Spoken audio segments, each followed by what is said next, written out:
So habang nalalapit ang pag-uumpisa ng bagong season ng PBA, abala ang TNT Tropang 5G sa kanilang mga training at pagdagdag ng mga players sa team, na kung saan mukhang mas pinalaki pa nga nila ang lineup nila ngayon kung nung una yung Ferrer ang ikinasa nila. Ngayon naman, ito namang another 6'4" high-flying forward na si Tyrus Hill ang hawak na nila. Si Tyrus Hill nga ay ang 7th overall pick ng NLEX taong 2022, kaya lang napunta agad ang rights nito sa Converge kasama noon si David Morel. At bago nga matapos ang rookie year nito sa season 47, muling na trade si Tyrus Hill kasama si RK Ilagan papuntang Blackwater Bossing, kapalit noon sila Barkley Ebonia and first round pick. At nito lang, bago lang matapos ang PBA Philippine Cup sa season 49, inilagay naman si Tyrus Hill ng Blackwater Bossing sa unrestricted free agent list, na kung saan hindi na rin ni-renew pa ang kontrata niya. At ngayon, eto't binuenas pa rin naman siya dahil sa ilang teams nga din sa PBA ang napag-tryoutan niya bago siya nakakita ng bagong team na magtitiwala sa serbisyo niya. At eto nga yun. So winelcome nga po ng TNT Tropang 5G etong 29-year-old Phil-Am high-flying forward na si Tyrus Hill, na kung saan pinapirma ng 1-year contract ng team. So mapapansin naman nga sa nangyaring pagpirma, nandito nakasaksi itong agent ni Tyrus Hill na si Marvin Espiritu and TNT team manager Jojo Lastimosa.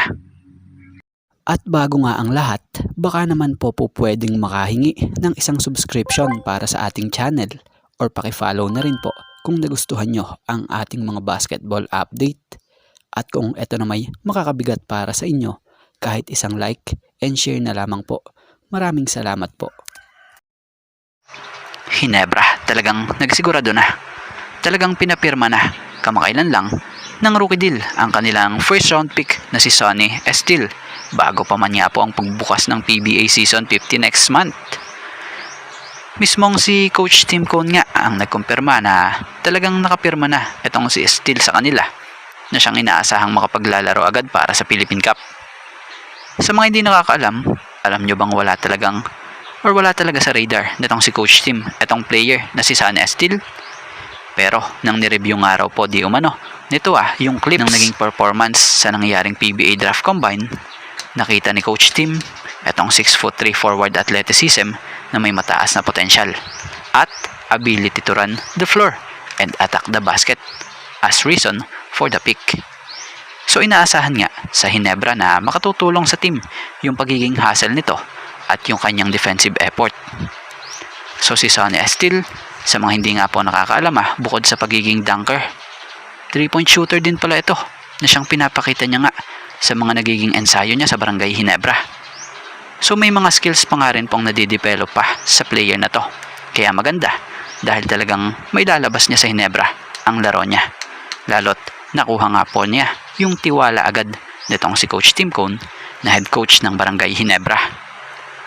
Siya nga po pala, karagdagan lamang, may napansin tayo para nga po palang malaroan sa abando rin pala ang laro nito. Same height, same move, pati nga kung tumakbo at yung body language niya, para sa opinion ko hindi nagkakalayo, kumbaga may pagkakahawig. Pero kayo, ano ang opinion nyo?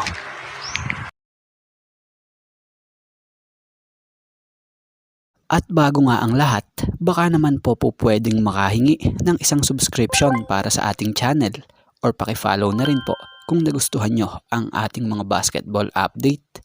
At kung ito na may makakabigat para sa inyo, kahit isang like and share na lamang po. Maraming salamat po. So about tayo rito sa may net-inet pa na topic about kay Maverick Hamnisi, Bong Quinto at future first round pick. So naging matunog nga po ang mga pangalan ng mga ito matapos mag-update ang Snowboards PH.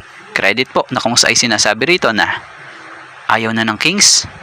Kuliglig told me Meralco Bolts reportedly negotiated for Maverick Hamnisi, but Hinebra wanted Bong Quinto or a future first round pick. Bolts management pulled the plug. Worth it ba hinihingi na kapalit? So para sa opinion natin dito Kung sa kalidad lang din ng laro, halos same naman kung tutuusin ang intensity na kayang ibigay ng laro or nalaro nila Bongkinto at Maverick Ahamnisi. Iyon para sa opinion ko Dagdag pa, same position nga sila at di naman din talaga nagkakalayo sa height At kung future pick or future first round pick naman ang ipalit ng Meralco para makuha si Maverick sa Hinebra, mukhang mahirap ito dahil di na rin naman bumabata itong si Maverick.